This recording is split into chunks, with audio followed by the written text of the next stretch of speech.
can finish that. That actually was the pattern to Jingle Bells. So minus the eighth notes. You want to go second, third? Third? All right. So Abeler's going to go first. So members, Minnesota Senate Human Services Committee, Wednesday, February 26th. It is call to order. We want to have Ms. Bailey, I asked her this, the question on the House was, what should we as a committee be looking out to? You see all the budget resolution that was passed in the East Coast last night. What should we be looking out for if that continues to go on in the resolutions? And she's just going to give us a quick 5-10 minute overview, but we'll come back if the committee finds that as something we want on Monday and go a little bit more in depth about what we should do as a committee when we're looking at what are potentials. So we also have Senator Abeler, Senator Fateh, Senator Utke, Jim and Omar. We were switching you, but I think Jim, you want to go first on yours. You're good with that after Ms. Bailey, and then it's a privilege of the chair. Is that what you just said? And then Omar, and then we have Senator Utke will finish off our evening. And then next week, there's some more bills that'll be coming into next week. I don't have a list of those members in front of you, but if I'm forgetting anything, you'll let me know. So with that, Ms. Bailey, just the question on the table, what should we be thinking about looking at given what passed last night? So the table is yours. Thanks, Chair Hoffman, members. So DHS is, of course, quickly kind of looking at what the update is around the budget resolution, but to give a brief kind of overview, the Congressional House passed a budget resolution proposing $880 billion in cuts for the committee that oversees Medicaid. So that's the Energy and Commerce Committee. That committee covers Medicare, Medicaid, CHIP, and a small amount of other budgetary items. Our quick analysis is that the impact to Medicaid is unclear. However, it could range between $600 billion to the full amount. If they essentially eliminated all of those small other items, they'd still be short $600 billion. So there's really no option, it seems, in our quick analysis, that healthcare isn't going to be touched if they truly do hit that target. The next steps, though, we don't know how they'll hit it. So the next steps will be the Senate and the House negotiating on what the target will be. So of course the Senate side has a much different target than the House, and they have substantial differences in their framework. So that my understanding is they're going to be negotiating the reconciliation framework and what the targets will be for each jurisdiction. And then we'll see draft legislation. So, how do they hit the targets? What will be the specific items within their jurisdiction to get there? Some of the things that we've heard in the last several weeks related to Medicaid are things like establishing work requirements, eliminating the enhanced federal match for the Adults Without Kids group, changing the federal match for the whole program, instituting per capita caps, shifting financing from a local federal share format to a block grant, and then things like limiting allowable directed payments or limiting healthcare provider taxes that states have to finance the Medicaid program. Of course, the impact to us will be variable depending on what is proposed on the federal level. And so we'll be analyzing that, and I can come back next week to give you a flavor of what level of spending we'd be kind of looking at depending on what's proposed. Of course, so generally Minnesota receives $11.2 billion in federal funding for Medicaid in fiscal year 25. That increases to $14.5 billion in 29. And additionally, we receive $600 million per year in administrative costs through the Medicaid program. covering 1.3 million people. Of course, I went over that earlier in this session, Yep. But 41% of kids across the state. So that's kind of where we're at. I'd be happy to come back, though, with more details on Monday. Senator Abeler, yeah, I think this committee does want to do as you hear more about, especially things that target me are like work requirements. What about people with disabilities? I mean, there's so many things in there that actually we have questions on. But Senator Abeler. Well, thank you. I appreciate that. And so I keep wanting to see a copy of the resolution so I can read it. But since you've read it, you can just tell me. So this is a 10-year number, right? At least Ms. Bailey.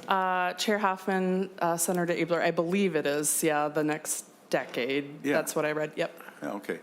And it would be helpful to me if, you know everything, but you're some kind of No. fiscal person. She is. But it would help me to understand this whole thing. Help me understand. Sound like So me. what the federal outlay for Medicaid is like today and what the projected number is going to be going forward. In 2011, we managed, I had to cut 1.8635 billion, but out of a projected growth of 2.2 billion. So actually, there was more money coming in. It just, we had to redirect it. We wound up reducing that to 1 billion change. So to help us understand the impact, it would be nice to know that. And so I think our temptation is to think it's all off of the number we're getting now, but it's a number that we're getting later. And so, you know, my hope is all can be done thoughtfully, both Washington and then we can do it here. And I think there's room for that, which is why we wrote them a letter saying, please be thoughtful. And so we're going to certainly be partners here in that. But I think that is that something you could get, just the 10-year projected? They must have a 10-year horizon for spending if they're reducing it. Ms. Bailey. Chair Hoffman, Senator Abeler, I think that's a great question. I will try to find as much information about how they defined the target and whether it, my understanding is your question is it off projected spending or is it off the current base? Yeah. Geez, that sounds familiar. That's the same question. I think. Yeah. Yeah. But so I would gamble it's off the projected, which just, but that would be nice to know. But it'd be nice to know, like we have 4-year windows and we kind of do some detail stuff and look into it. So if they have a 10-year reduction that they're counting on, they must now have a 10-year number to reduce it off of. Thank you. Do you think? Thank you, Mr. Chair. Thank you. Do you think it would be benefit before we go to Senator McQuaid? Jim, do you think it would be benefit on that compare contrast piece? Like when you did your 1.8625, not that we're counting 35. So thank you for the correction. And there was 2 point something on the growth side of it. Yeah. Would that be? I think I would like to see that, how relevant that is based on then you're comparing the, you know, where we're at, what we're doing kind of thing. And then definitely the question on, is it on the base or on the growth, right? That's the question that was there. So thank you. Senator McQuaid. Thank you, Mr. Chair. And Elise, or Ms. Bailey, thank you so much for coming and trying to provide like some details and some clarity at a time when people are really freaking out. And so I want to really be clear about who I'm about to direct my comments to. It is absolutely not you or anybody on this committee. But last night, like every parent who has a kid with a disability, every person who is disabled in this state, like a shock of fear just is living over them and has been for all the threats of cuts to Medicaid for so long. But this is the message I received today. How much time do I have before I lose my EIDBI and PCA because the federal government tries to fund MA? Honestly, this is a real question. I need to rethink my whole existence as a mom who has a kid with autism and we don't have any family nearby. I need to start planning living and career situations now. And it is criminal. It is criminal behavior. It is the most corruptive behavior to pass this kind of legislation to target $880 billion of this kind of funding for people who need health care, to give $4.8 trillion of tax cuts to the freaking wealthiest people in this country. It is infuriating. And to receive that text from a mom while the wealthiest person in the freaking world cuts off funding to farmers and people who need health care and scientists and like kids who have cancer, I'm losing my mind. I really am. And so I like hearing this we're supposed to be the people with the answers and we have none. And when we have people who are coming to us who are freaking out and we have no more answers, like the people in Washington, The richest man in the world in Washington who is doing this needs to hear this, because this is just untenable. It is unsustainable. This is what this life's in human services. These are real people. These are guttural feelings that we have. Thank you for everybody on this table. Jim, I mean, this goes back to that, and thank you, Aaron McQuaid, for that, the passion. That's what you do. It gets to the why we do what we do. I appreciate you. Senator Abeler. And I'm not going to get into the tax part, but I'm just going to talk about and I am not going to undo anything you said, and I get it. But I just want to help people who are in radio land and within sound of my voice. We don't know what's going to happen. We do know in the governor's budget, where we're only short, $5 billion, that he made some serious impacts on what this department, what this committee cares about. I'm not even here to impugn the governor. He mentioned it's a level setting. So, okay, well, now we know the level we have to kind of think about. And so you can do $1.5 billion of reductions in the way the governor did, which is really going to cause great harm. You can do another set of reductions like we did in 2011 in a way it's really thoughtful and careful, protecting the people with the greatest needs. So EIDBI and people in group homes and people on waivers can be held totally fine in their world. And so, which is why I'm interested in knowing about the growth. But to the people who are listening, it's an uncertain thing, but nothing is certainly bad going to happen based upon anything today. And you have a committee here who is deeply concerned in a totally nonpartisan way about the welfare of the people we serve, 1.4 million or so in the state, and 100,000 or so with really some very severe troubles that are concerned about. And so I think with just, a lot of us care, and so sit tight and let's wait for something to see what it is. And it may well be, just conjecturing something, no, maybe it's like 30 billion the first year and then 60 and ramping up or something. So anyway, I'll look forward to that information as soon as it can be found. That'll be helpful. And Senator Hoffman, maybe we can just revisit that conversation Monday with a few, and just, there's a lot of ways to reduce spending. Some are like horrible and some are like, oh, that makes sense. There's some improvements we can make. Thanks. And that's why it's going to be important that we stay focused. I keep the same feeling, the unknown, and that's why I asked Elise to come up. What do you know, and what should we be as a committee looking for? And that's what the reason why. And I appreciate you doing that, because I got the same, the ones that Senator McQuaid got. I got the same phone calls. Someone near and dear to my heart, wondering, is it time for me to move to Canada? That, you can't, no judgment, no dismissing it. The fact is, that's how somebody gutturally felt about something. They're that, because like Jim said, there's an unknown out there, right? So, I appreciate that update to us, what we should be doing and looking as a committee. And we got a lot of hard work to do. And I was there when Abeler, when you, the 1.82, you did not sleep for days. I remember in my business on University Avenue, sitting there talking to you, and this is what I'm not getting any sleep, because I can't have one person die. And when I look at that budget and I look at what we are saying, 1.5 billion, I'm not cutting services, that feeling wrenches inside me as well. What you just brought up, Senator McQuaid, that feeling wrenches. So let's all know that and thank for that, and then we'll get to our committee stuff here. So thank you, Ms. Bennett. Well, Glenn, did you want to add something to that? Are you just going to stay focused on what we were just talking about? Okay, because if you start talking about the Nean Green scram, I'm going to scram you out or something. So go ahead. Keep me on the straight and narrow, Chairman.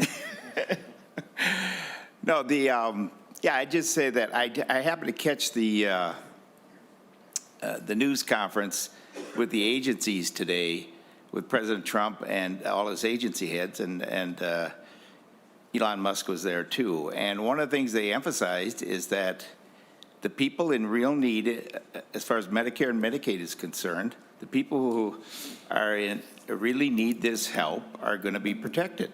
They are going to go after waste, fraud, and abuse, and people who, illegal immigrants who are living off the system. Glenn. They are going to do that.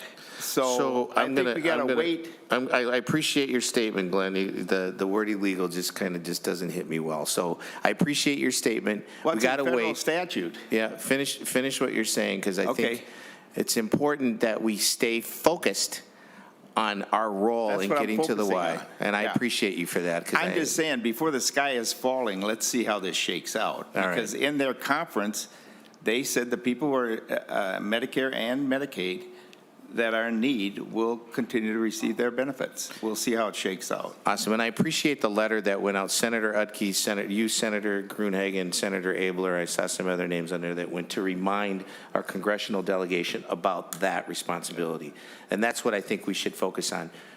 Jim Ramstad used to tell me, leave your ego out there in the hallway, Hoffman. This is about focusing on what's important in front of us, and so let's keep that focus on that. I appreciate it. Appreciate you. Jim Abeler, you got to go and do your bill. Senate File 554, Community Care Hub Establishment and Appropriation. I think we got Josh Berg and Mark Cullen.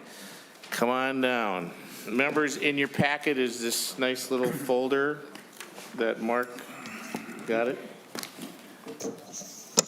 And Mr. Chair, while we're still digressing from our topic, can I just give an update on CFSS? I had a lovely meeting with Ms. Grom and her crew, and I have good news to report. So things that aren't always clear, but it's much more clear, and I feel much more relieved. On the provider enrollment thing, they are current. There are 900 people, 900 agencies, 430 some are enrolled.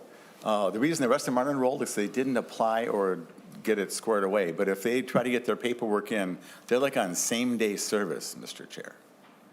So if you're a provider who's not enrolled in CFSS and choose to be, they have a little help person who will will call you back like right away and get you in. That's the good news.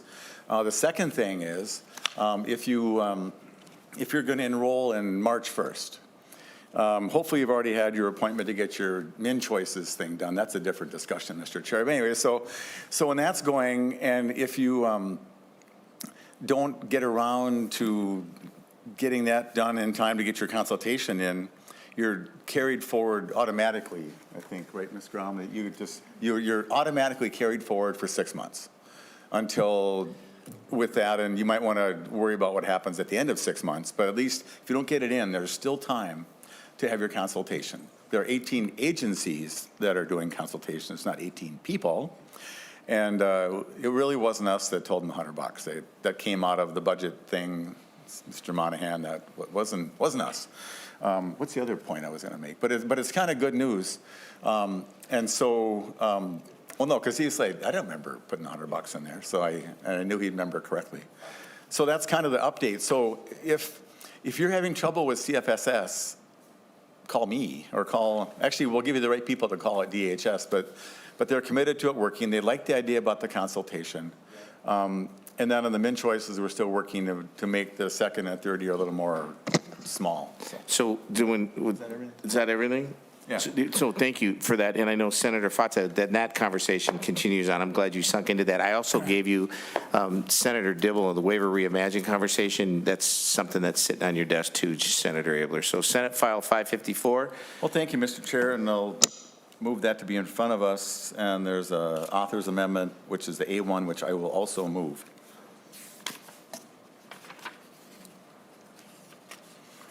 Just all in favor? There you go.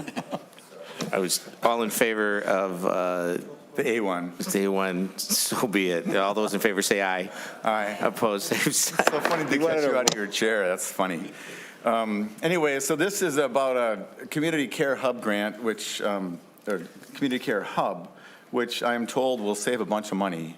And just to the topic of what we're talking about, there are ways that we can, within our existing structures, actually find ways to do a little more for less or do much more effectively for the same amount of money, or if we give flexibilities, companies can rely on a little bit of less funding. This is maybe all the above. And so we're kind of running late, so I'm just going to let Mr. Berg start with this. And it seems as though if we could do this, it would save money. I hope there's a way we can afford to do it and then capture some of the savings in the budget negotiations. So Mr. Chair, with that, Mr. Berg. Mr. Berg. Okay, go ahead. For the record, Mr. Berg, state who you are, and if you have any quick anecdotes or quotes, because that was good last week, by the way. Mr. Berg. Thank you, Mr. Chair and members of the committee. For the record, my name is Josh Berg, and I am thrilled to be here again today, this time alongside my colleague, Mr. Mark Cullen, to discuss Senate File 554. Mr. Cullen will delve into the specifics of the bill, and I will keep my introductory remarks brief. My journey with Trellis and Juniper began several years ago when I joined their Community Advisory Committee, and I've had the privilege of joining the Trellis and Juniper Board of Directors a smidge over 2 years ago. Since then, Mr. Chair and members, I have been profoundly impressed by the transformative work these teams have undertaken to revolutionize our approach to supporting older adults in their communities across Minnesota. This transformation is driven by the comprehensive, collective, and coordinated passion, wisdom, and mission of hundreds of community-based organizations across the state. Today, we will provide an overview of the work that has been going on for nearly a decade and share our vision for the future. In previous legislative sessions, and particularly in the current one, there has been significant discussion about finding innovative, effective, and scalable ways to better serve Minnesotans. Our goal is to achieve this in a more cost-effective manner that addresses the unsustainable cost curve our system faces in the coming years. Senator McQuaid, this is not just another cute PowerPoint presentation. In fact, there is no PowerPoint presentation at all. This is a game changer that we believe will serve as a catalyst for other innovative ideas and solutions, positioning Minnesota as a leader in innovation once again. We are committed to collaborating with state agencies, MMB, the LBO, and all of you to create dynamic forecasts that demonstrate how this investment will lead to future ongoing and substantial cost savings. These savings will not only offset the initial expense, but will also reduce the deficit in our out years and in the long tails. With that, Mr. Chair, I will now turn it over to Mr. Cullen to provide more details about the Community Care Hub, and we look forward to addressing any questions you might have. Thank you, Mr. Berg, for the comprehensive, coordinated, and collaborative statements there regarding Mr. Cullen. I appreciate that. Was good. I'm not going to perseverate on those 3 words, by the way. So, Mr. Cullen. All right, I'm not used to being called Mr. Cullen. That was my dad. All right, good afternoon. I'm Mark Cullen, Vice President of Strategy and Business Development at Trellis, a community-based organization that provides services, connections, and innovations to help people thrive as they age. Today, I'm here to describe an innovative approach to solving our collective budget challenges while increasing investment in community-based services like food, housing, and chore services directed to people who can most benefit. Now, these social supports, when delivered as a part of a healthcare episode, such as a hospitalization, frequent emergency room visits, or integrated into a care plan following a disease diagnosis, can unlock new value and produce savings for organizations like the state of Minnesota that bear financial risk for the growing cost of healthcare. Now, before I describe our solution, I found it helpful to start by focusing on the people that this effort is designed to support. When I speak to groups about this work, I often begin by asking for a show of hands to illustrate the widespread experience of caregiving.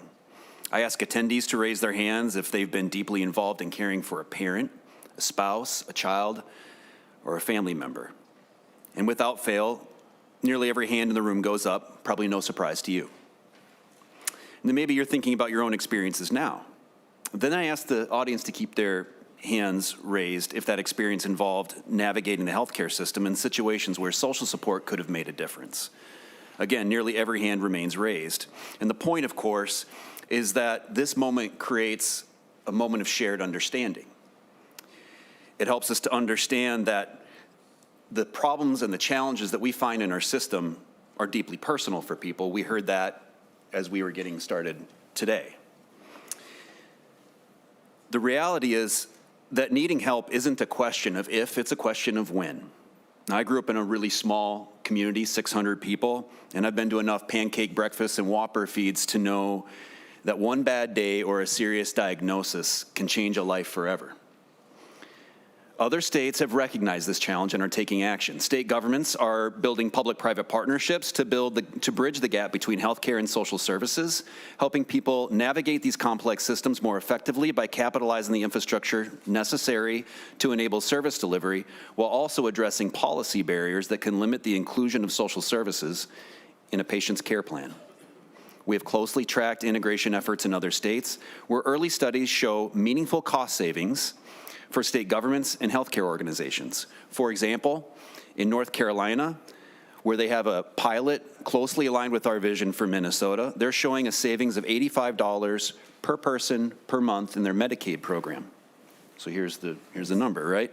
So if we applied the same savings calculation to the approximately 124,000 older Minnesotans enrolled this month in the elderly and special needs products, we would see $126,480,000 in savings this year alone. Do you want to say that again? Yeah, all right, so 124,000 Minnesotans are enrolled in elderly and special needs products in this month. Yep. At $85 per person per month, as they're seeing in North Carolina, that creates a savings of $126,480,000. And so what they're seeing is reduced hospitalizations and emergency department use for people that are going there because they're hungry and because they're homeless, right? So that's where the savings are. Expanding beyond older people would yield even more savings. In 2017, we began testing our proof of concept, now called a community care hub. This hub that we call Juniper aggregates social service organizations into a provider network, aligns their services toward healthcare providers, and then measures the savings. Juniper collaborates with community-based organizations all across the state in order to deliver these services. So let's look at falls as just one example of the power that this kind of model can have. So today, falls cost Minnesota $700 million annually. Those are in the budgets of the state government and the budgets of Minnesota families. For many of us, a fall is the first indication that something may be changing with a loved one. If we're fortunate, the initial fall doesn't cause an injury. However, a first fall often increases the risk of future falls in older adults. And that first injurious fall can trigger a series of events, often escalating to the need for assisted living and skilled nursing care. As families exhaust their financial resources, the state of Minnesota ultimately becomes the primary payer for many individuals, placing significant strain on the budgets like we talked about at the start of today. Now, the Kaiser Family Foundation reports that today in Minnesota, older people and people with disabilities make up 16% of Medicaid enrollees, but they account for 57% of the total expenditures. But more than that, these people are our mothers. They're our grandparents. They're our children. They are our neighbors who deserve our love and our commitment to innovation and good public policy that makes financial sense.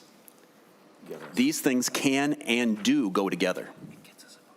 The good news is that many social drivers of health are addressable, and many are even preventable by addressing key social and environmental risk factors. For example, research shows that 30 to 50% of falls among older adults are linked to modifiable risk factors such as inadequate lighting, unsafe home environments, lack of social engagement, and limited access to preventative health care and physical activity programs. Interventions that improve home safety, increase physical activity, ensure access to vision care, and enhance social support networks can significantly reduce fall risk and help older adults maintain their independence. Now our hub's targeted interventions like fall prevention programs have served over 30,000 Minnesotans since we began, demonstrating significant cost savings and health benefits. Our proof of concept has had an impressive impact. In 2024, 1,850 Minnesotans completed our fall prevention programs delivered by community-based organizations all across our states and in your districts. That work saved us $8.4 million in 2024 alone. That's a 300% return on investment after accounting for the cost of paying the community-based organizations to do the programs and covering the cost of the hub's operation. By expanding these services to include additional support like home modifications, chore services, and food delivery, we can lead the way in caring for our neighbors. Now, the good news is that you've provided public support, and I'm sure some of your own charitable dollars to fund these services in communities across our state. What's missing is a strategy around prevention and a related measurement of the business drivers and cost savings that we can attribute to these supports. So here's the solution. Senate File 554 seeks an infusion of $9.9 million to expand Minnesota's community care hub infrastructure. This investment is supported by 59 organizations from all across the state, and it'll help improve the hub's capabilities to enable more personalized services for people experiencing illness or injury. The investment is scalable and allows the hub to centralize administrative capabilities like data analysis, shared technology platforms, compliance programs and program audits, contracting, maintaining credentialing, accounting and billing services, staff and partner training, and other infrastructure needs that are too expensive to carry at the community-based level in the thousands of nonprofits in our state. Our hub works closely with healthcare providers who share our vision for better managing the cost of care, allowing for a deeper understanding of how our public investments can generate valuable returns on investment. The state of Minnesota has a compelling reason to make this investment. This Own Your Future report, commissioned by the Department of Human Services, cites future costs for long-term care that are expected to grow by 70% over the next 10 years, totaling $1.5 billion. The report specifically cites the importance of home and community-based services offered through a centralized structure as a solution for lowering the costs found in these projections. If these social services produce financial value as measured by cost savings or improved quality metrics, then we should consider ways to scale that impact. If financial value is not found, then we should invest in the health of our community in other ways. We can view these social services as the right and moral thing to do for our neighbors and expect that the services make good business sense at the same time. We can't forget that the experience of aging and the experience of receiving healthcare services is deeply personal. When we share our vision for Juniper, people often think about their own experiences, just as you did a moment ago. We've never been better positioned to support our loved ones across the aging journey by modernizing the support that can best fit their situation when that support can have the most impact from the day a healthcare condition first comes to the surface to the day we say our final goodbyes. By making services more available when they are most needed, we can all have a better quality of life as we age while preserving resources for future generations. Thank you for your time and consideration, and I'm happy to answer your questions. Members? Senator Utke, anybody? Gruenhagen, Josh? Senator Gruenhagen? Thank you, Mr. Chair. Yeah, thanks for your testimony. Was it North Carolina or South Carolina? North Carolina. North Carolina. How long has that program been in force? Mr. Cullen. Oh boy, so I think it's a couple of years. It started as a CMMI demonstration project. In your folder, there's an executive summary highlighting the study. Okay. Yep. Thanks, Glenn. So it's 120, just one more. Yeah, I saw that, $126 million. Over what period of time? 1 year. 1 year? Yeah. Okay. Too bad we don't have dynamic scoring, Senator Mayquay. How about it? Senator Mayquay, that's on you. Thank you, Mr. Chair. I just wanted to say, Senator Abeler, I really enjoy your bill, and I was able to sign on as the 5th co-author, and so I appreciate the work that's gone into this and bringing this forward. It's really great, and essentially, I don't think we would need dynamic scoring at a certain point, Mr. Chair. It would just show up. Yeah? Jim, Josh, what do you want to tell us? I mean, Yeah, thank you, Mr. Chair and members. I mean, this is something that we know works. We know in other states it works. You have different programs across the country that we have the data. This is not recreating the wheel. And we just need to be able to build the infrastructure here in Minnesota at a fraction of the cost to deliver these services. A lot of the numbers that Mr. Collin mentioned as well incorporate and account for the services being paid for already.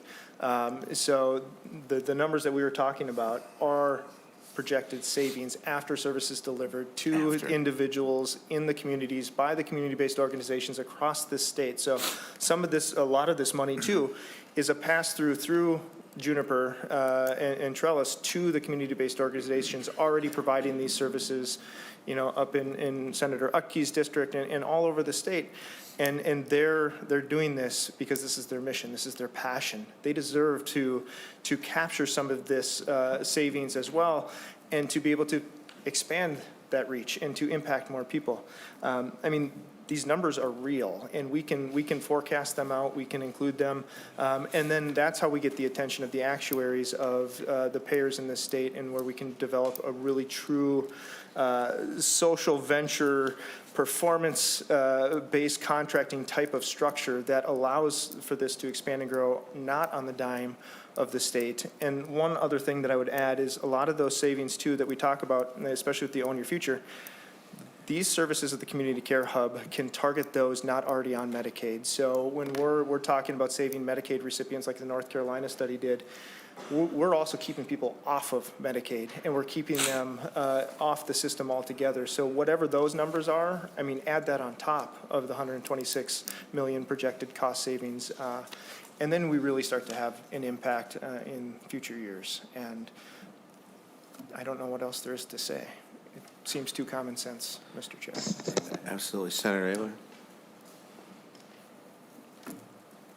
Okay, I'll just close. Oh, yeah, it's just, like he gave me a thumbs up. So Mr. Chair, I have quite a bit to learn about this, but I just, my personal goal in this whole budgeting thing, this is the kind of thing we can do and try to save some money, but if it was up to me, I would establish a $1.2 billion target for this committee over 4 years, 0, minus 200, minus 400, minus 600. Because we do have to find a way, which is $1.2 billion, it creates $1.2 billion in the tails. Yeah. And where we shoot for half the reduction, I think we can handle hitting the target, hitting half the deficit, and maybe even more. But just as a legislature, we can just shoot for half of it. I think that's within our capability. Just making up a fiscal note on this, it'll be $9.9 million of cost in year one, maybe no savings in two, and maybe $30 million, and maybe, like $60 million or something going forward, and maybe just as a thing. But so to the budget rules, the number that shows up in your spreadsheet, Mr. Chair, 9.9 million. Yep. And the 30 and the 60 shows up in November or a year from November, Yep. and goes to the bottom line for Yep. roads and tax cuts and whatever else. So if indeed we can find a way to get credible programs like this, that there's evidence of it, and if we can get the industry, all the EBOs and LEBOs and MMB people, legislative budget office, Mr. Chair. Yeah, I was trying to. If we can get those to agree that to their best. You're using TLAs, and it had me to the FOSS best. for a second. And the TLA is, of course, an acronym for MYOB, Mr. three-letter Chair. acronym. So that's a 4. It's Anyway, but I think it is a time of crisis that's looming, and it's real. We are, the money shortfalls are real. They're coming from our own state, they're coming from the feds. Yep. The feds are realizing $36 trillion is a lot of money, and we're borrowing it from people that aren't favorable to our country. And so, at some point, that's a lot. And so I warned people, Mr. Chair, when it was $8 trillion. I said, that's a lot of money. I was wrong. It was not a lot of money. 36 might be. But anyway, if we can have the flexibility with those changes from the feds, with the money we're going to get, and so we don't have to wait for 2 years for CMS to approve something, we can do a lot of things like this with our brilliance and our commitment here. Sure. And so this is the beginning of that, and so that's why I'm willing to encourage people that we care a lot, but let's get a chance to get our arms around some of these ideas, and so hopefully this will be one of those. So thank you, Mr. I Chair. appreciate that. So disposition of this? I'll lay over. You want to lay it over? All right, Senate File 554, as amended. By the way, members, that Jim's amendment was in our packet. It was just out of order, so I did find it. So Utke, you have 2 copies of it now. It was well hidden. So you're looking for the amendment with Senator May Quaid when I made the motion? Yes, we were all looking for it. So, all right, all those in favor. It's just laid over. I don't need to do anything. Thanks, Jim. Thanks, Josh. Thanks, Mark. Senate File 815, Omar Fateh, speaking of Community First Services and Supports. You have Matthew Bergeron, and it looks like Idle Abdul is on the Zoomerang. So, how do you want to proceed, Senator? You want to talk about introduce A1, A2? You want to talk about A1, A2? You and Matt.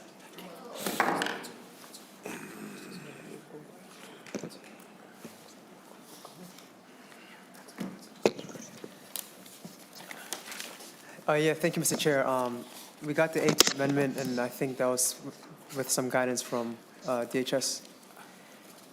So I'd like to move that. You want to move, so Senator Fateh moves the A2 amendment or the A1 amendment? What are you saying? A2. Your decision? Yeah. Mr. Monahan, that fits all good? We're good. Members, the A2 amendment is added to that. All those in favor say aye. Aye. Opposed, same sign. So, Senator Fateh, Thank you so much. it is now Mr. Chair. in everybody's addition in there. You're good to go on the A2. So Yeah, it's all thank you so yours. much. This is a bill, Senate File 815 is a bill that would expand the training options and eliminate barriers for PCAs and CFSS workers who support individuals who qualify for the enhanced rate. The enhanced rate has been in place since 2018 and was championed by Senator Abeler. The intent was to reward PCAs who provide care to service recipients who have the highest care needs and make it easier to recruit workers by offering a higher wage. Service recipients who are assessed to need 10 or more hours of care a day are eligible for the current enhanced rate of 7.5%, and the agency is able to bill that additional 7.5% if the PCA or CFSS worker has completed the required training. Currently, the training is offered through online modules. This poses barriers to workers who struggle or are unable to navigate and access the internet. The online modules are only offered in English, which poses significant challenges to workers who do not speak English as their first language. And DHS did recently create an exception process for workers who cannot read English. Additionally, the enhanced rate training requires in-person classes that must be taken in the worker's free time. This poses barriers to caregivers who live in rural areas, have other jobs, or live with the person receiving services. This bill would add an additional training pathway for workers who qualify for the enhanced rate. Alternatively, personal health care providers, the worker training and developmental professionals, parents, spouses, or even the service recipient themselves could provide the requisite training that is based on the care needs of the individual to qualify for the enhanced rate. It is important to note that this bill would not eliminate training requirements for workers altogether. That's what your amendment just did. Yeah, yep, okay, good. And I'll pass it to Mr. Bergeron right now. You want to go? All right. Wow. Welcome to the Senate Human Services Committee, Mr. Bergeron, for the record. Thank you, Mr. Chair. Members, my name is Matthew Bergeron, Larkin Hoffman here on behalf of the Minnesota First Provider Alliance. Kind of an interesting situation. So the Provider Alliance brought the bill forward as introduced and was working with Senate Council on the A1 amendment that you all have in your packets. Yeah. Taking some guidance from Senate Council as to how to best frame the idea and the concept of creating a third pathway for training. The idea being there were language barriers, technology barriers that were limiting access to the enhanced rate and the additional resources for staff that come along with that. And the idea being that for high intensity or high needs individuals receiving services, that the clinicians, the organization, the clinic might be the ones best suited to oftentimes provide that training and be able to document what was done there so that that individual understood the particular bowel program, feeding tube, trach maintenance, or whatever it might be that was unique to that individual. The idea being the needs were higher, the cares were more intensive, and that the additional financial resources of the enhanced rate followed with the extra work that went into and the extra intentionality or training that comes into providing that services. The committee adopted the A2, which does repeal the training requirement. It's my understanding is that amendment came elsewhere, and so the testimony that I was prepared to read on behalf of Pang Vang, the Secretary and Treasurer of the Provider Alliance, was essentially to the A1, correct, as were most of the comments that you heard from the bill's author as well. The Provider Alliance goal in bringing this forward was try to eliminate some of those barriers because it has been their experience that staff who could be getting paid more for doing this work are not because the training requirements have been onerous for them. Yeah. And so we were looking for another path. But it is absolutely, the training requirement in of itself is the prerogative of the committee, the author and the chair. members? We'll go to Idle. You're on Zoom. I'm sorry. You want to wait, or do you want? Okay. So, Ms. Abdul, welcome back. Hello. Mr. Chair, members, thank you for the opportunity to be here to testify today. My name is Aidel Abdul. I am a Somali autism mom and trying to retire advocate. And I'm here today regarding the CFSS. I understand the idea. I appreciate what Senator Omar Fateh is trying to do. And I understand the idea was to make this smoother for people with disabilities, autism and other disabilities, so that PCA and CSG will be all combined, but it has not been smooth. I've tried to even connect with you on some of the families that I'm trying to help. There's no time frame. There's no training for families. DHS is, again, MIA. The consultation agency just sits on the report for months and months. There's nothing in statute that says they have to respond back within a week, a month, what have you. And then you have a responsible person who we are not doing a background study for. And we just had EIDBI and how we want to keep children with autism and other disabilities safe.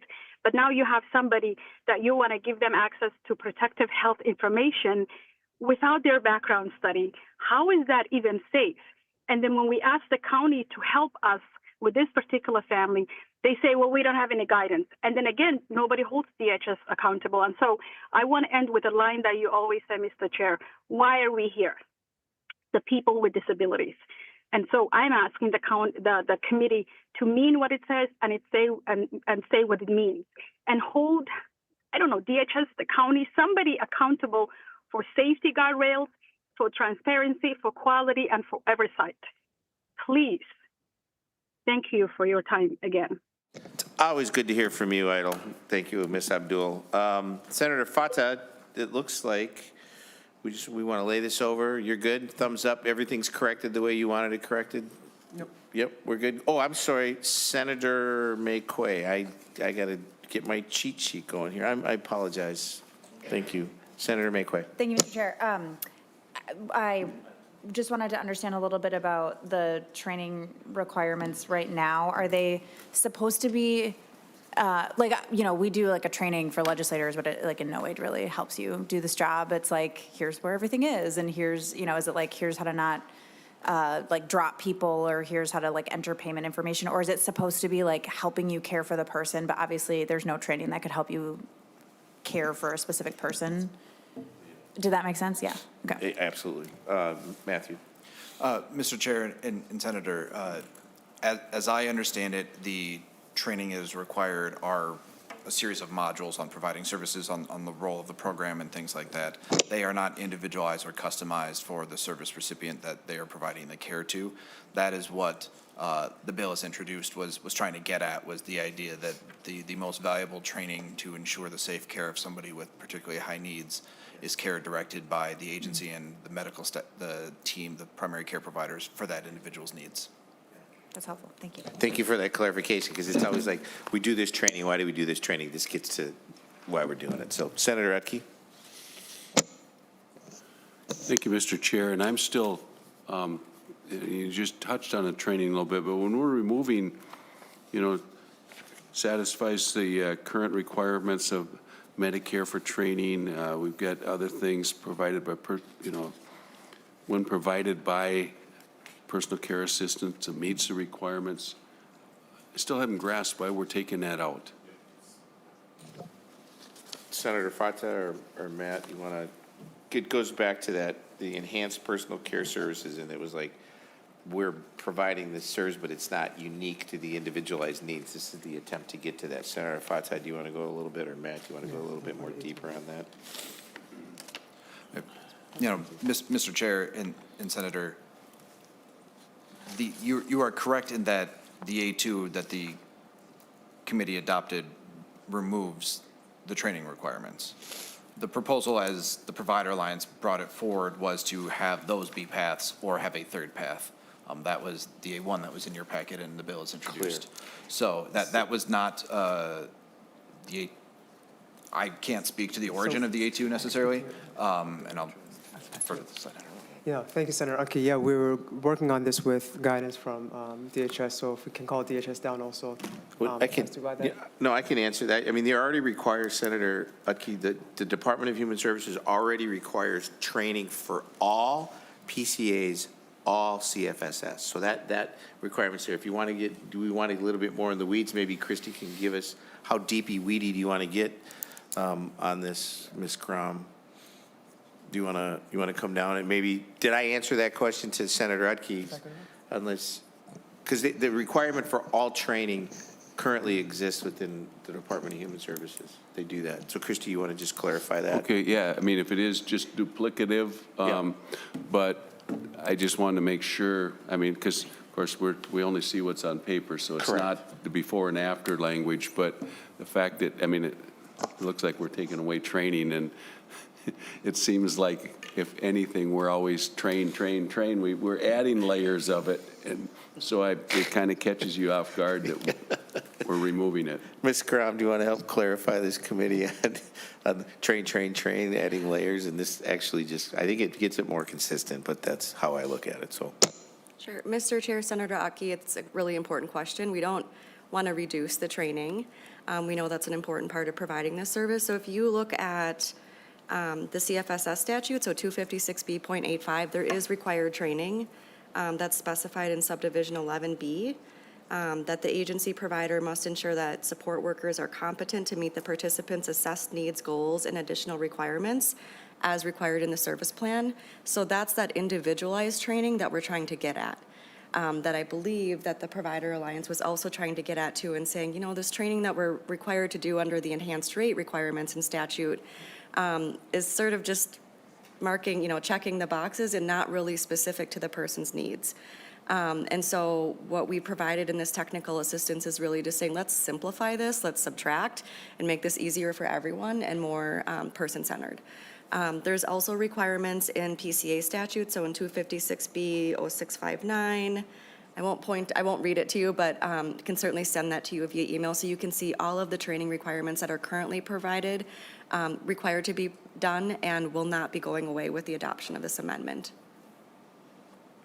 Thank you, Mr. Chair. That's good. It's. Thank you. Perfect. Thanks. Thank you, Mr. Senator Utke. Thank you, Ms. Crom. So disposition of this, Senator Fateh, want to send it to the floor? Roll call. You want to roll call? You're going to lay this one over to for possible inclusion too as well. So thank you for all your work on this. This is, and then this gets back to what, you know, CFSS we're trying to figure out. So I appreciate that. Members, that Senate File 815 be laid over for possible inclusion in the omnibus bill. Senator Utke, your first group. Pages, can you get another chair out here at the presenters table, please? I need 4. I'm going to need 2 more chairs, actually. Senator Utke, first one in Senate File 683, the Intellectual and Developmental Disabilities Legislative Commission, Establishment and Appropriation. You have with us Sue Hankner, Jeannie Prittinen, Diane Kozlak, Mike Goldman, and I guess if Diane and Mike, if they want to add, they can come up and add to it. I know your presenters are going to be Sue and Jeannie, but Senator Utke, I don't see any amendments. Senate File 683 is in front of us. It's all yours. Thank you, Mr. Chair. Appreciate it. And as many of us have had conversations over the years, over at least the last handful of years, the bill before us is something that came out of the conversations related to the possible elimination of the 14C certificates. And as we have met with the department and others, the normal question that we pose to everybody is, if we were ever to entertain this, what is your plan? And this has been going on for quite a while, and I know personally I haven't seen a plan. Well, I've got 2 testifiers sitting next to me that when we were talking about that, they took us seriously. And over a period of time, they came up with a plan. And that's what we have before us in Senate File 683. is a proposal for us to listen to and digest, and it's something that as we move forward, we've got something now on the table. So with that, Mr. Chair, I would like to turn it over, and you go first? Okay, so you've already told us we've got Sue Hinkner and Jean Prittinen, and they are going to go over this, and then we've got a couple more to add in once we hear from them. So for years, we've been saying, it's not just an end date, bring us a plan. I mean, Exactly. that's all I was saying, right? It was like, because when you look at it, I'm still miffed at, like, there's a young man who lives in Champlin, graduated from Hamlin, got a job at, I won't tell you the healthcare company, but they're across the river in Coon Rapids. Nobody knows. Anyway, they're a pretty big organization. And he couldn't get to work on time because Metro Mobility couldn't assure they would get him to there on time, right? And so there's no other supports in there. They said, you can't get to work on time, you're going to lose your job. So his mother did what we all do as parents, and she quit her job. She became the full-time driver. If the system, I remember you and I had these conversations multiple times, if the system was really in place and working, then transportation would be something that just becomes natural to people. And I appreciate, after all those end dates don't do it, I'm glad to plan. So I'm really intrigued to hear the plan. And so thank you for saying that this is the plan. This is the Utke. This is the plan. It's the first plan we've seen. Who knows like what that. the end plan will be, but we've got a plan before us. It's a conversation. I love it. Ms. Sue Hankner, tell us where you're from. Mr. Chair, Jeannie's going to go first. Jeannie? Yeah. Jeannie Prittinen? Welcome. You're good. The microphone's hot. We'll aim it at you. I've not ever done this before, so I'm a little bit nervous. Really? Really. It's really. Get up real close. Good afternoon, Mr. Chair and members of the committee. Thank you for extending. Did you fill out the sheet that didn't hold us liable for anything to happen with the microphone? No, I did not. I'm kidding. Thank you for extending the invitation to testify on behalf of Senate File 683. My name is Jeannie Prittinen, and I live in Eveleth on Minnesota's Iron Range. My son Joe, a 28-year-old with Down syndrome, works at the East Range Day Achievement Center and just recently moved into a 4-person group home, which he calls his apartment, where he joyfully lives with 2 of his best friends, who also happen to be his coworkers. These are 2 critical components of his person-centered plan.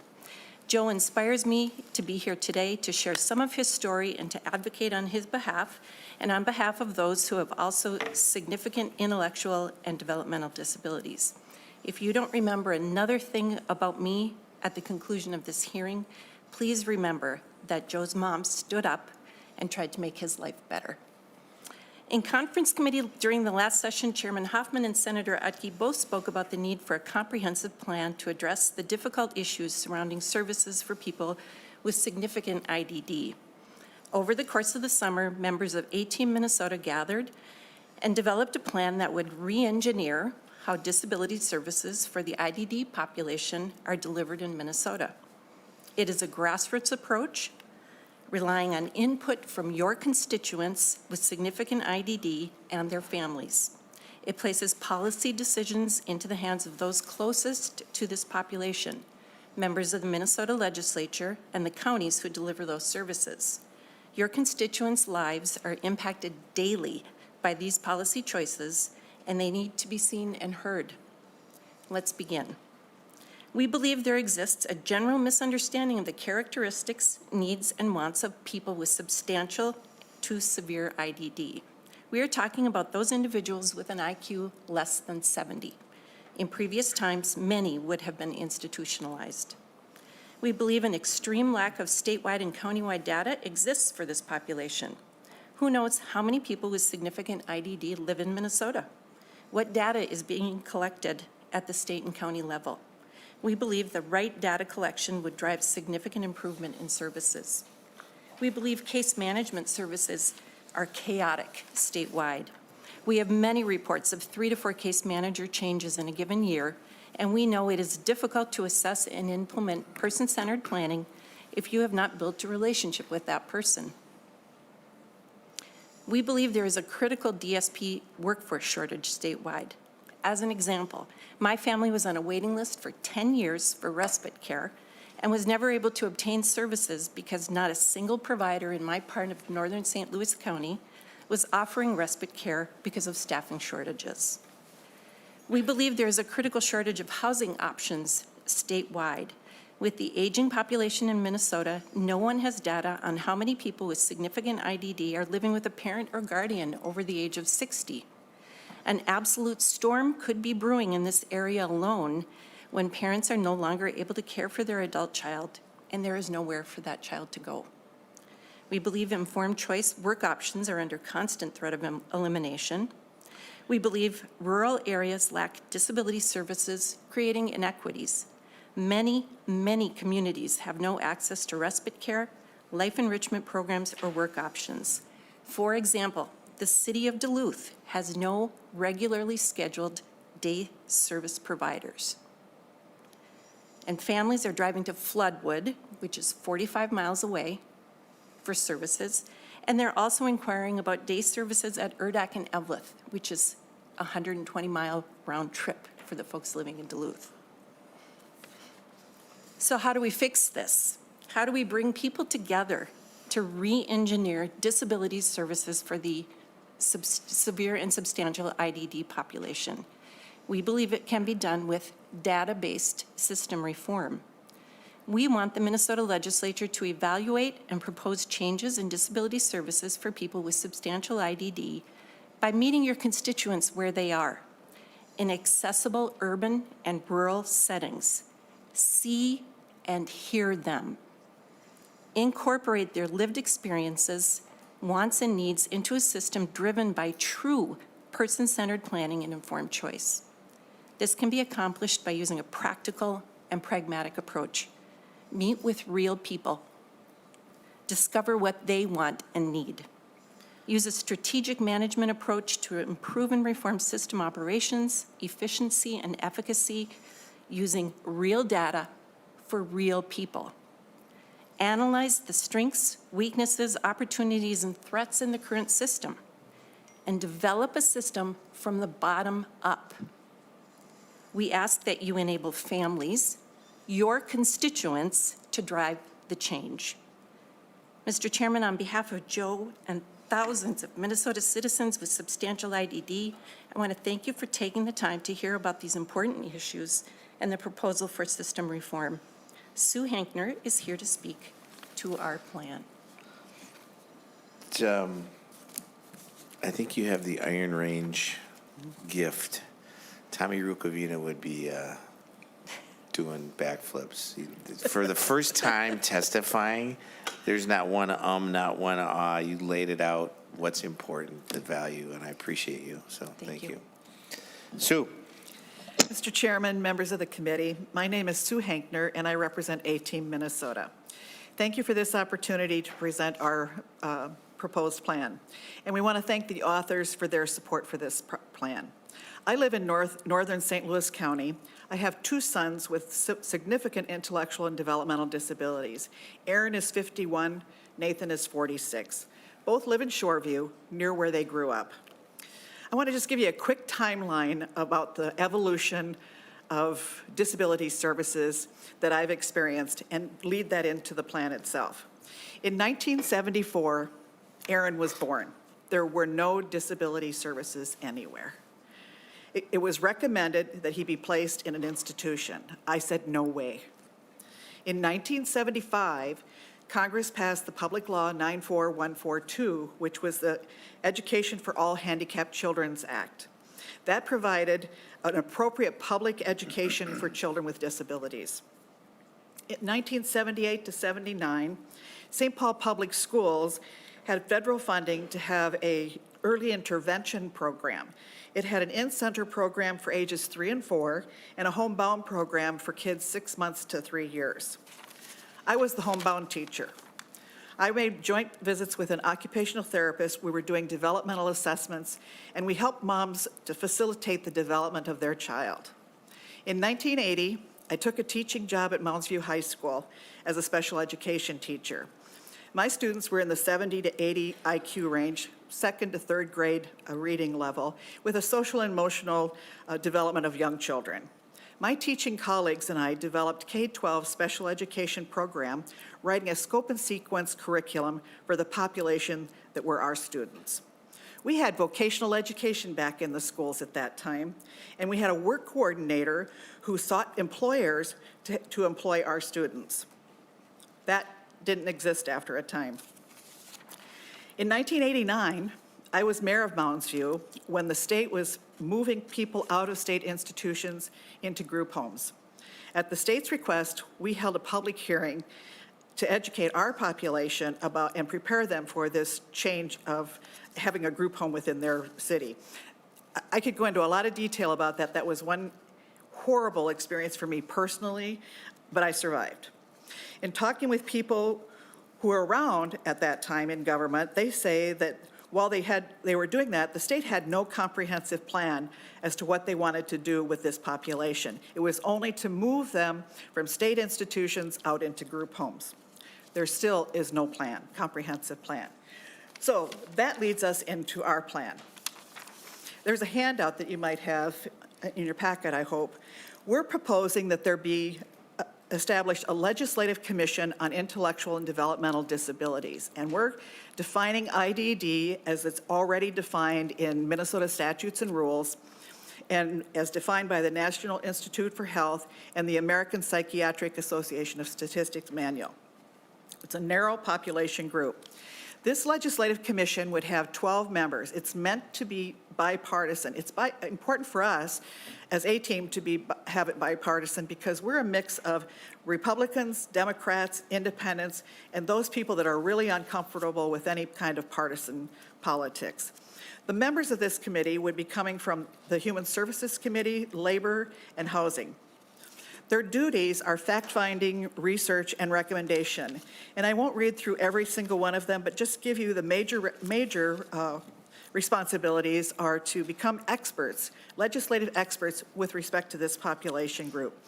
Meet with IDD people and their families where they live. Review state and county data and identify and prioritize areas for reform. They would select 2 counties to develop data-based reform plans for commission approval and recommendation.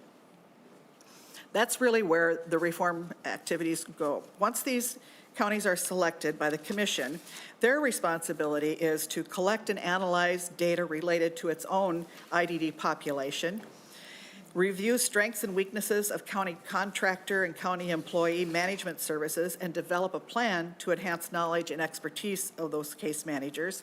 With respect to the workforce, develop a plan to collaborate with regional higher education providers for education and training of direct support professionals. In housing, develop a plan to ensure availability of a full array of housing options. Develop a plan to collaborate with existing work options providers to develop a business model that delivers a full array of choice options. Develop a plan to work with a school district to offer vocational exploration opportunities for students with IDD in grades 7 through 12. And they must seek advice and counsel directly from self-advocates with IDD, their families, and legal guardians. They're to develop this plan to be able to implement, and it's proposed, they have to identify the cost in their plan too, so a lot of detail goes into that planning. And they submit that to the commission for its approval and recommendations.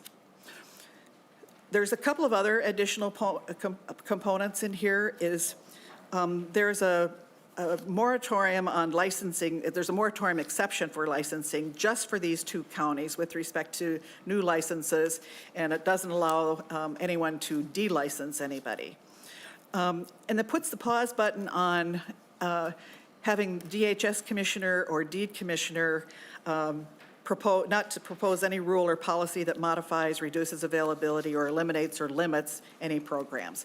And if they want to propose anything, they need explicit authority from the legislature. So this would be over a biennium, or over the biennium for this process so far. But we are thinking that this might have an ending date to it, but there is no sunset date in here.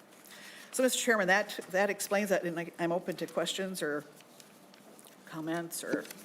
Thank you. So, looks like, I think Senator Zainab has a question. Thank you, Mr. Chair. Thank you for bringing this forward. I have a few questions.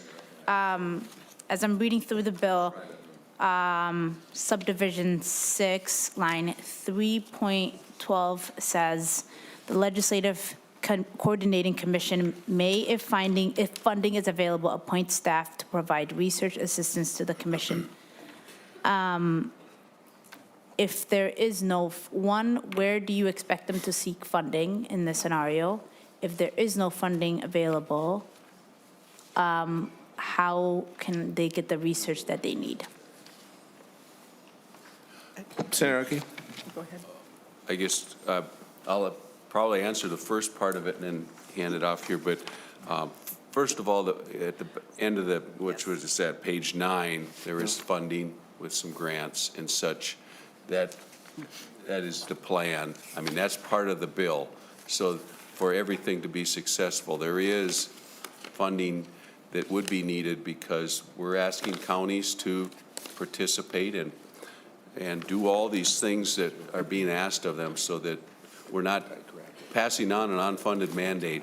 There's funding within the bill to make sure, so that this whole report gets done completely, and then we'd have the report at the end of this process and be able to look at the data. And I don't know if there's anything go ahead.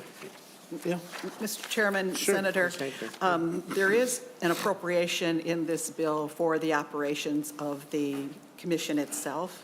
And so that money would probably be, staff might be able to say better, but I think that is an allocation that goes to the Legislative Coordinating Commission. Yeah. Senator? Thank you, Mr. Chair. My other question is on subdivision 7, line 3.22, it says the commission may collaborate in holding meetings with other legislative committees it deems relevant or needed. Can you explain what you mean by that? Senator Archie? You want it? Go ahead. I can.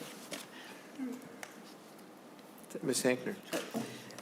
Mr. Chairman, Senator, it was intended, ideally, it would have been nice to have other committees represented on the commission, but there is 12 members already with these 3 committee representatives.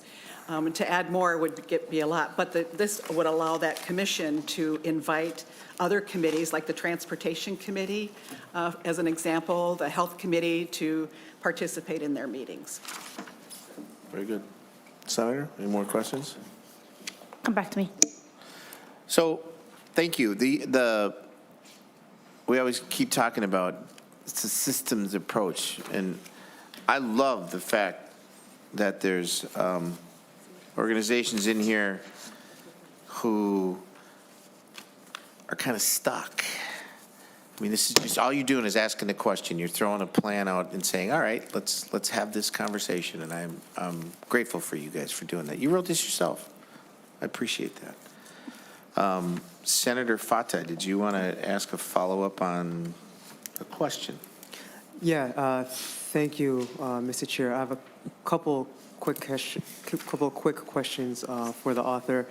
But I heard that there was no plan, and I remember through this committee that there was a plan developed outside, obviously, other than the phase-out, and it was done with organizations like the Minnesota Disability Law Center, Autism Society of Minnesota, Minnesota Council on Disabilities, SEIU, and different day and employment service providers. That's the first thing. Number 2, my first question for the authors is, was this drafted with any advocates with disabilities or just parents? Senator Archie? Mr. Chair, if I could have Senator Fateh repeat the last part of it, because it faded off and I didn't hear what he said. No worries, I'm sorry.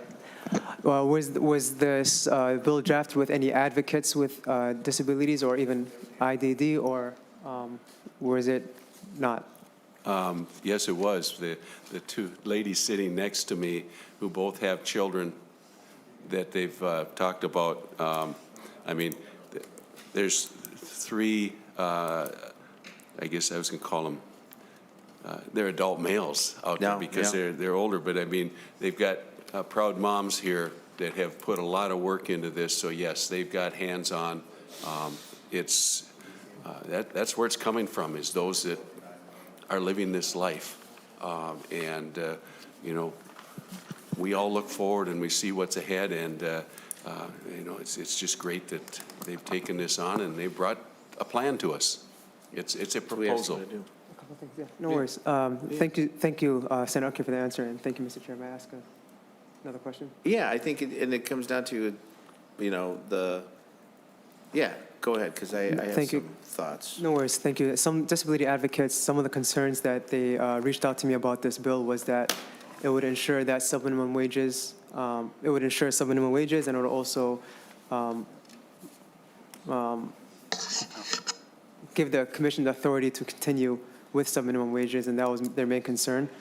I think another concern was that there wasn't any language that was specific enough to just limit the impact on folks with IDD. IDD versus, yeah, it's global versus IDD. That was your Correct. question. Is it just IDD? Correct, because we Yeah. know that from the disability community that the community is vast and it's not just limited to IDD. So hopefully we can limit the impact on that.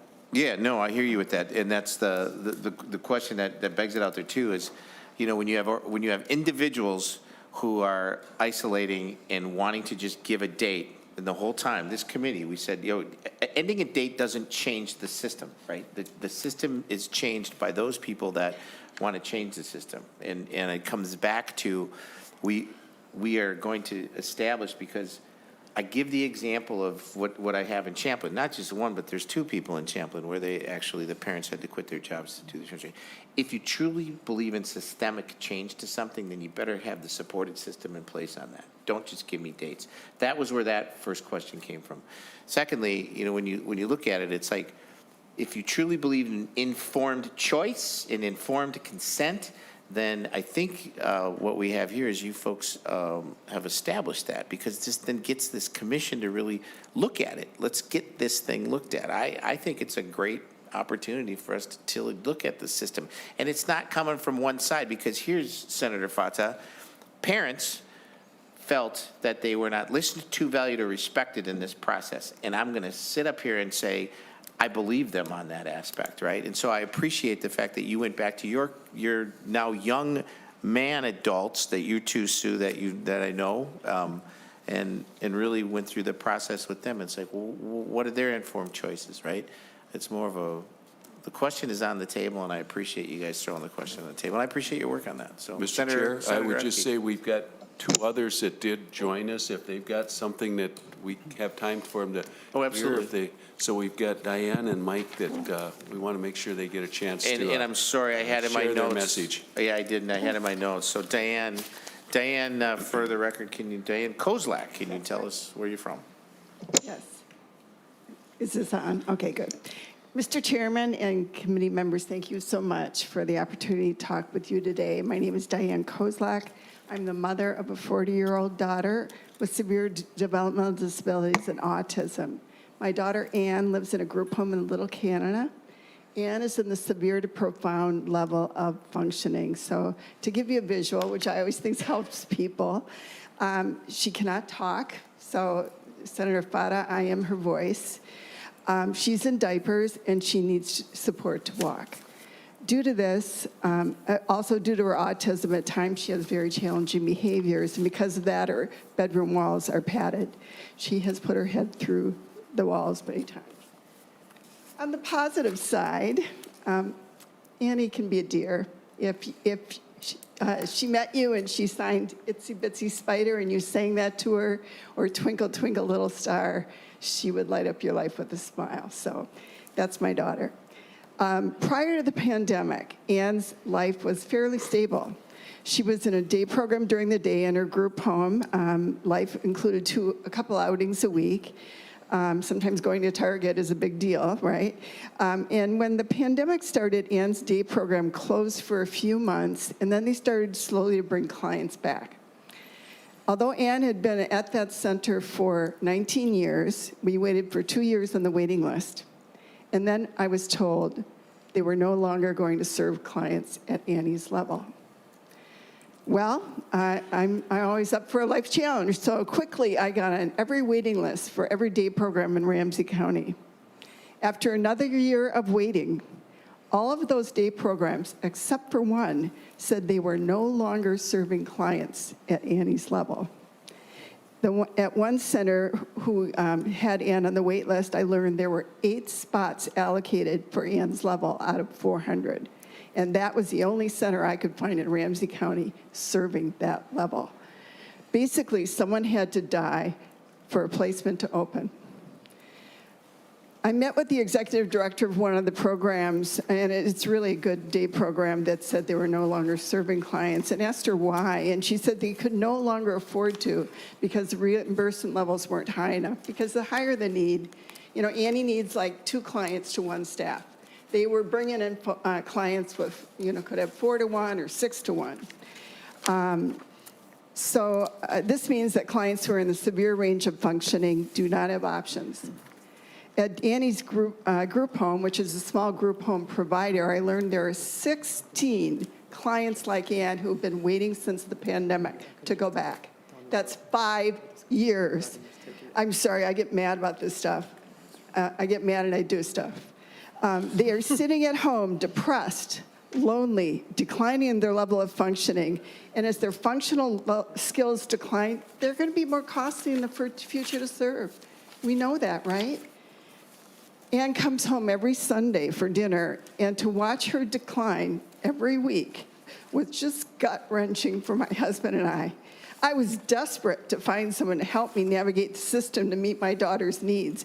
I met with leadership and DD at the DHS and the county levels, assuming they didn't know this was going on, and when they did, they certainly would do something. And certainly they didn't know because they don't track this stuff. They have no idea how many people are waiting or not being served, even though they're entitled to services. They seemed surprised but offered no support other than say, well, the DHS said it's the county, and the county said, well, the DHS blocks us. I don't know what to do with that. That's beyond my ability. Although her case manager is in a position to support families, we've had 4 case managers in the last year, and that's happened for a few years, by the way. Typically, they're new, inexperienced, and although they're well-meaning, they are trying to navigate a broken system. And that's why we come to this place as parents. I look at this problem from the heart of a mom, but the head of a business person. I know our state is spending a lot of money to care for citizens like my daughter.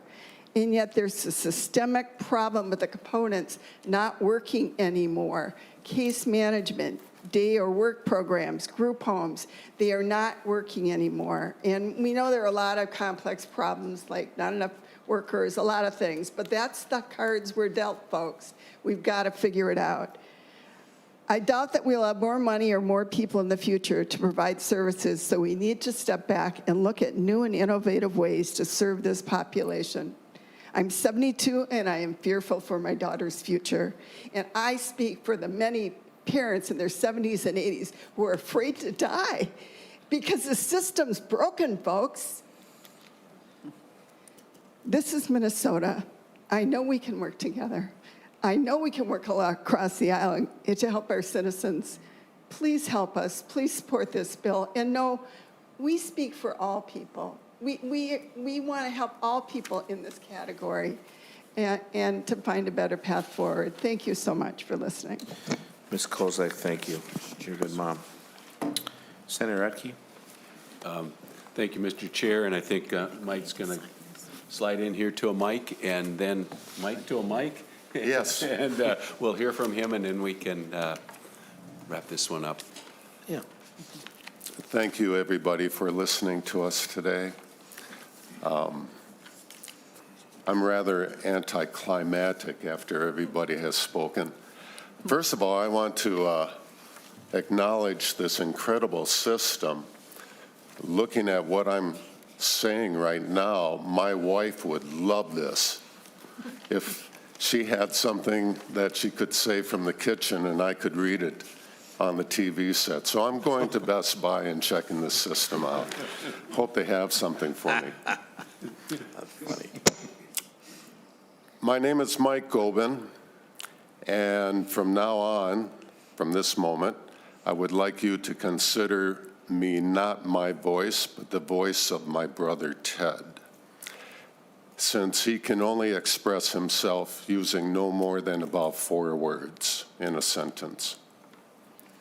I have gone through my 63 years intellectually impaired with an IQ less than 70.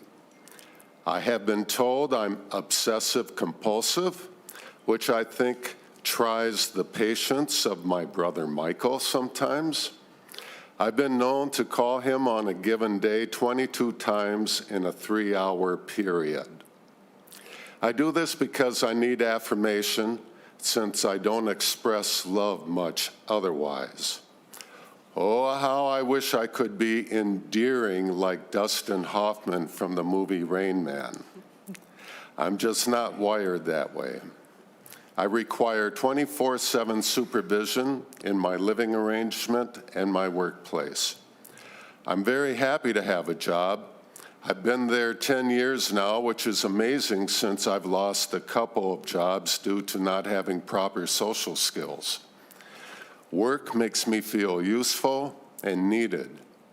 I would not have this job at all if the 14C sub-minimum wage provision was not in place. I've been the ward of the state since I was 18. I consider myself extremely fortunate to be living at Lake Owasso Residence in Ramsey County. This has been my home for 40 years. But here's the thing. Consistency is vitally important for my well-being. This is a truism for most people with my kind of disability. Change upsets me. All my adult life, the state provided me with a case manager, someone who knew me, understood me. But a few years back, the state, thinking it could save money, looked to save the hassle and moved to prioritize case management. These people don't know what they're doing and are overwhelmed with too many clients. They quit before being really effective. I have had 2 since last August, and the last one just quit recently on Valentine's Day. Where's the love with that? No studies have been done, but it seems apparent that privatization was not the way to go. The system needs to be looked at. It needs to be fixed. That's what this bill is about. So please help me.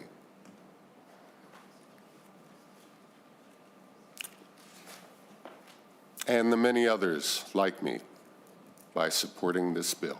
Thank you. Thanks, Mike. Thanks, Sue. Thank you, Jeannie. Thank you, Diane. Senator Utke, any final thoughts? What do you want to do with this? Well, Mr. Chair, I would assume because it does have an appropriation request, and just to clarify that, it was, the grants were $600,000 fiscal year 26 and 600 in fiscal year 27. The 300 in 26 and the 600 in 27, which are the paragraph below, okay, were for the administration of this proposal. It's to get this data, it's to bring it all together. And because of that, I would assume you need it to be laid over so that you can work with it at the end of our session. Would that be your intentions, Mr. Chair? Yeah, I think if we can do a couple of things, we can table this and then keep working on it in our committee, or we can pass it and recommend to pass and re-refer it to Health and Human Services. That's they're asking for it, Health and Human Services. So okay, yeah, unless you don't want to, she doesn't need to see it. No, so we can keep it here. You want? Yeah. Mr. Chair, is there something that somebody has said. I just have the note in front of require me, Madam Chair, Senate File 683 just referred to Health and Human Services. David, you want to look at your notes there? I mean, I can't remember when that was on the list, but definitely. We're getting needs to go advice. to labor. Let's send it to the floor. Sounds good to me. I love it. Go ahead, Liam. Let's get this Mr. plan Monahan, on the sorry. road. Mr. Chair, Senator Utke, I'm probably the one who recommended it go to Health and Human Services, but I can't quite remember why right now. But it also needs to go to labor, it needs to go to housing, and it definitely needs to go to state and local government. Yeah, that makes sense. So there's plenty of opportunities to keep working on it, or you could lay it over here and bring it up again at a future date. Thank you. And given the fact that Senator Wickland, you don't necessarily have to want to hear it in there, we could either move it. I'm labor, housing, state and local, or if you want to lay it, we can lay it over and you can work on it. I'm leaving it up to you. You're the author of this bill. Mr. Chair, because of all those stops, let's move it on. Should we go to state and local gov because of the commission? I mean, that's definitely a major stop on its way, and then we can finish up with the other two committees. Advice, Senator Abeler. Well, thank you, Mr. Chair. I just have a suggestion. Since it's a really interesting topic for this committee and there's still a few bugs and it's probably our money we're going to spend, could we just send it without recommendation and let it go about its way, and then it would come back here at the end for whatever disposition? Thank you. Senator Ecke, that's good. Senator Abeler, we're good? Yeah, send it off to state and local gov. Yep, send it without recommendation because it's going to end up coming back around. So that's what Senator Abeler said. Are you accepting that? Do you want to go ahead and make that motion, Senator Utke? Yeah, I'd make the motion that we send it off without recommendation to state and local gov at this point, and then we will get it back in the end, and then we can complete it. And we're good. Senate File 683 be recommended without recommendation, go to state and local government as Senator Utke has so made the motion. All those in favor say aye. Aye. Opposed, same sign. Thank you, Senator Utke. Thank you, everybody. Your bill is on its way. So, Utke, Senator Utke, you got Wellness in the Woods grant appropriation, Senate File 260. Isaiah Franson, Monica Yearden, Jody, I don't see her. Yeah, she's on there. Jody should be on Zoom. Miss Jody Freyholt, London. There you go. Okay, Mr. Chair, thank you. Senator Utke.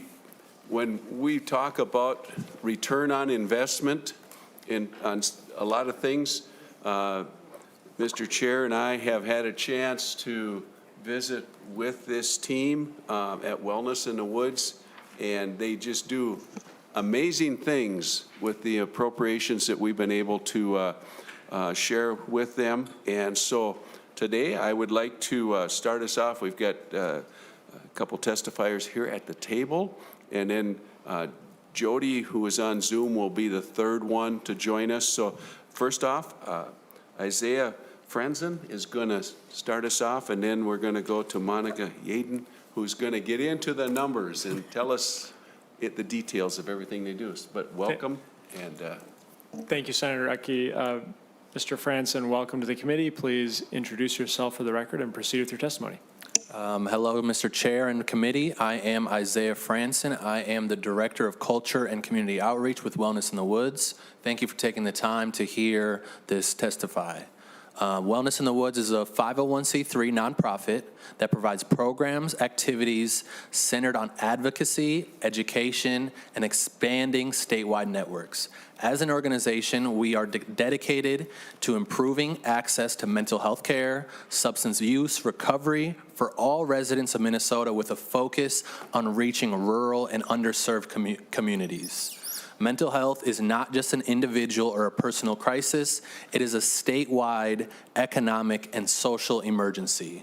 Nearly 1 million Minnesota residents face mental health challenges each year, costing our state over $6 billion annually.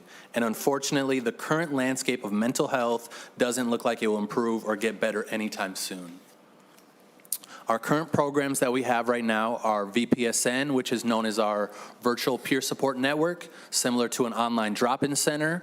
We have our Warm Line, which is like a hotline you can call in. We have Recovery in the Woods, focusing on SUDs. And then we have ROR, which is specifically designed around peer pop-ups in communities.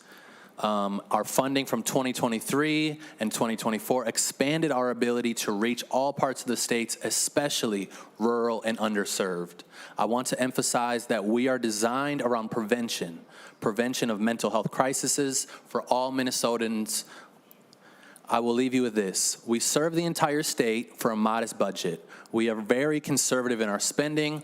All of our financials are very transparent, and we have no eligibility requirements, meaning all residents of Minnesota can access our services, and our emphasis is on prevention to avoid mental health crisis. Thank you. Thank you. Ms. Yaden, welcome to the committee. Please introduce yourself for the record and proceed with your testimony. Mr. Chair, members of the committee, thank you for the opportunity to speak with you today on Senate File 260. My name is Monica Yaden. I'm employed by Wellness in the Woods as the Director of Process Improvement and Communications. Senate File 260 is a continuation of funds appropriated to us in the 2024-2025 biennium, and this current bill would send those, continuing those funds into the 2026-2027 biennium. Today, I would like to share with you what was done with those dollars in 2024 and 2025 and urge you to continue your support. With these dollars, one of the biggest things we've been able to do is streamline our data collection processes. This means that we have improved upon our ability to illustrate our impact. In 2022, we had 3,537 interactions across 43 counties on our virtual peer support network. By virtue of the funds received through this appropriation, VPSN alone served 121% more interactions across 63 counties and 1 tribal reservation in 2024. Also in 2024, across all of our programs, we served at least 54,494 interactions with Minnesota residents across 83 different counties. This includes 7,286 interactions on our virtual peer support network, 36,878 phone and text interactions on our Warm Line, 857 interactions through our Recovery in the Woods program, and 8,362 interactions across 141 unique events through our Recovery on the Road programming. Not included in the total number of 54,494 are the estimated 2,500 interactions we had through our fee-for-service offerings, providing peer support in jails, and additional community support event programs. If you consider the $300,000 we graciously received in the previous biennium, the state paid approximately $5.50 per interaction. And I will talk a little bit later about what comes with each of those interactions. We are not just serving a large number of Minnesota residents, we are also making significant impact on those that we do serve. On the Warm Line and on VPSN, we asked, did calling or joining today help with your mental well-being? Of the 25,188 persons responding to that question in 2024, 98% said that it did improve their mental or emotional well-being. There are direct testimonials from our participants and callers on the 3rd page of the annual report submitted with this testimony. However, I want to share with you just one story about one VPSN participant who has been a regular attendee for about 3 years. When they first began to join, they were extremely reactive. Anytime they faced a difficult decision, they were very near to a mental health crisis with every decision. The tiniest of inconvenience would ruin their entire day. Today, the same person still attends regularly, however, they are not the same person. They still join and tell us about inconveniences and decisions that they are facing. However, there is a confidence to face these things that was never there before. Additionally, this person regularly provides support to the other participants while on the platform and is extremely encouraging and inspirational to their peers. I remarked upon the changes that I had seen directly to this person very recently, and they told me, it's because of you guys. It's because of VPSN. Additionally, they are also starting to give back to their community through taking on volunteer positions and helping others living with challenges where they live. Every single day, we have program participants tell us that our services help them feel less alone, less crazy, less like killing themselves. Every single day, people tell us that their use of our services help them feel more confident, more skillful, and more hopeful. For less than $6 per interaction, the state of Minnesota has the opportunity to show its support of a program that serves all of Minnesota, urban and rural. We want all Minnesotans to know about the services that we provide so we can help as many of them as possible. Please support Senate File 260. Thank you. Thank you. You have Jody Freyholtz London on Zoom, I see, Senator. I do. Thank you, Chair, and especially Senator Utke for your support. Some of us have been doing this for a long time. I usually say since NOAA, but it's really only 45 years.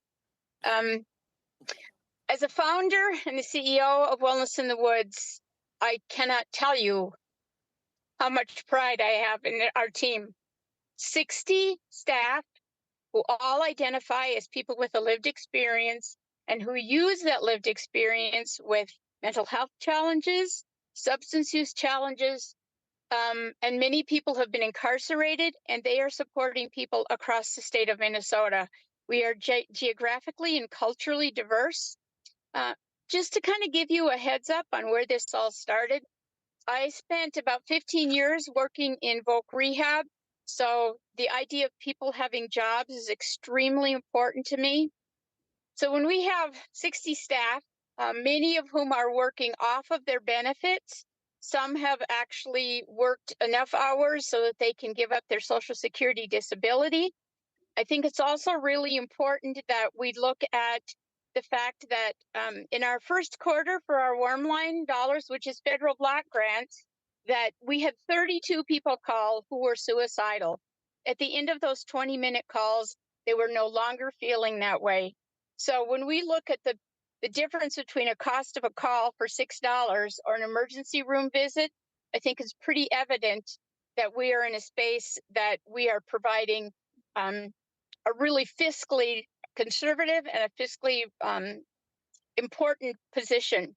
Besides just the people that we're serving, those 54,000 interactions, we have 60 staff who are extremely proud of the work they do, extremely proud of the compassion that they have for the people that they support.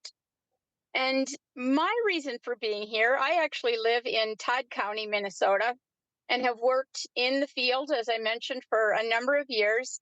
And then went through some of my own mental health challenges, which resulted in me working for what was then Minnesota's peer-run organization. I did that for 7 years. Unfortunately, in 2013, organization that I was working for terminated my position, and I had been part of 7 other organizations that had went out of business because of fraud or mismanagement. So I have really strong feelings about fraud, and as a matter of fact, I couldn't join you today because I had 2 audits to do this morning, and this afternoon I'm providing some services for seniors who are dealing with depression. So I'm really glad that we have Zoom as an offering. I also wanted to let you know that we have an 80% retention rate on our staff. And again, these are all folks who have their own lived experience. I am really excited about the new enthusiasm in using peers across Minnesota. And part of that reason is because I served working in supported employment for about 15 years. And most of the people I worked with were individuals who had mental health barriers or substance use barriers. We've worked really hard to decrease those silos and really support everyone. So, for example, any of our services, there's no eligibility requirements other than to be from Minnesota and be an adult.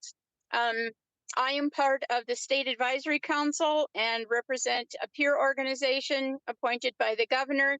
I also serve on the Minnesota Certification Board.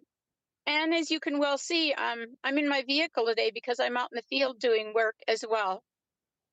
In the years that I have done this work, the data has shown that individuals receiving peer support have a decrease of rehospitalization, a decrease by from 70 to 90%. I don't know how many of you have utilized the emergency room in the recent past, but I know that my mom went in for high blood pressure, and that was easily a $4,000 bill. I'm a fiscally conservative individual. You will ask any of my staff that we really do a very good job. We don't mind in having an office when we're all over the state of Minnesota. But this team, this amazing team, I'm sorry, brings forward a mission of saving lives. And I know because they've saved. I apologize. Don't ever apologize, Jody. The work you do is amazing. Oh. Utke, you're good. You're good. You're good. We got you. Thank you. We've seen firsthand the work that you started in the kitchen of your little house. What town was that, Utke? You made me drive up there, and I fell in love with that old school that's abandoned. What's the name of that town? Battle Creek? No, Battle? Eagle Bend. Eagle Bend. Eagle Bend. Eagle Bend. Eagle Bend. Down in the southern corner. Yep. Eagle Bend. So thank you, Jody. Thank you for all your work, and thank you. You update, I always get your updates on the work that you're doing and the people, the lives that you've touched and the people that you're saving lives by doing what you just said. I appreciate that. Senator Utke. Thank you, Mr. Chair. And as I started out talking about this organization, and it starts with Jody and then the two individuals next to me, the marvelous work that they have done. And when we talk about return on investment, what they are doing for Minnesotans for what is a fairly minimal amount of an appropriation. It's incredible. You and I have had a chance to join them on location a few different times in different areas, and every time we leave even more impressed because they're doing wonderful work. You're right. Senator Abeler. Well, thanks, and hi, Jody. Nice to hear you again, and God bless your work. I think it was this committee that got them their first money in the legislature. It is correct. In a bipartisan basis. I think you are correct. Yep. Yeah, so you're just a very friendly face. We love your work. You might have heard money's a little tight, but Senator Hoffman's a magician, so see what he comes up with. Thank you. I'm counting on it. No pressure, Mr. Chair. No, it's okay. Thank you very much, Senator Utke, and Jody and Wendy and Isaiah. Thank you. I just called Monica Wendy. I can't believe I just did that. I'm looking right at you and I said Wendy, and I know you're Monica. I bet you I did that twice, didn't I? No, you did. No. Senator, what do you want to do with this? You just want to lay this over for possible inclusion in the omnibus bill and help me find? You know, you want to send it to finance? Let's go ahead. Yeah, I'm ready to start doing those. You want to do some stunt? I love this. You want to capture Senator Abeler? Look at you got Zainab ready to do this. I'm all in. If you want to go to finance on this. See what happens. See what Martin says. Can we protect it and keep it back here? Senator Mohammed, did you want to say something? We can still put it. Go ahead and do it. Make the motion. Senator or Chair Hoffman, I make a motion that we move the bill to finance. Senate File 260 is a motion to send it to It's finance. recommended to pass and be re-referred to finance. That is correct. So be it. Senator Utke, you agree with that? I do. All those members say aye. Aye. Post same sign. Thank you. It's off to finance. I love it. This is the first one of the year, Senator Utke. So now go get the money. Thank you. Appreciate it.